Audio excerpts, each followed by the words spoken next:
This houseful is bigger, grander, better and funnier. Bollywood সিনেমার জাঁকজমক, রাজকীয় সেট আর বিশাল আয়োজন সবসময় দর্শকদের চমকে দেয়।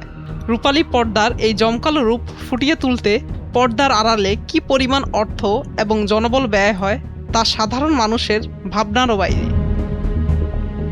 সম্প্রতি বলিউডের বহুল আলোচিত ফ্রাঞ্চাইজি সিনেমা হাউসফুল 5-এর শুটিং সেটের খরচ এবং বিশাল ব্যবস্থাপনার এমন এক অবিশ্বাস্য খতিয়ান প্রকাশ পেয়েছে, যা বিনোদন দুনিয়ায় রীতিমতো তোলপাড় সৃষ্টি করেছে।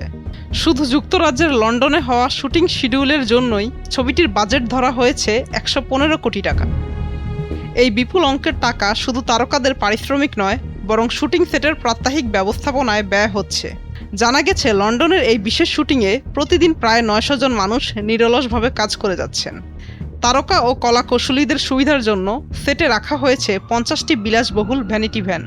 শুধু তাই নয়, পুরো শুটিং ইউনিটের যাতায়াত এবং লজিস্টিক সাপোর্টের জন্য প্রতিদিন ব্যবহার করা হচ্ছে 250টি বিভিন্ন মডেলের গাড়ি। প্রযোজক সাজিদ নাদিয়াদওয়ালার এই মেগা প্রজেক্টে অক্ষয় কুমার ছাড়াও অভিনয় করেছেন জন আব্রাহাম, অভিষেক বচ্চন, রিতেশ দেশমুখ ও ববি দেওলের মতো একঝাঁক শীর্ষ তারকা। চলচ্চিত্র বিশ্লেষকদের মতে, কমেডি ঘরানার এই সিনেমাটিকে বিশ্বমানের রূপ দিতে এবং দর্শকদের নিখুঁত বিনোদন উপহার দিতেই প্রযোজনা সংস্থা পানির মতো টাকা খরচ করছে। পর্দার আড়ালে এই অবিশ্বাস্য আয়োজন এবং বিপুল অঙ্কের বাজেট শেষ পর্যন্ত বক্স অফিসে কতটা ঝড় তুলতে পারে, এখন সেটা দেখার অপেক্ষায় সিনেমা প্রেমীরা। মুক্তা আমিন, নিউজ ডেস্ক, ভোরের কাগজ।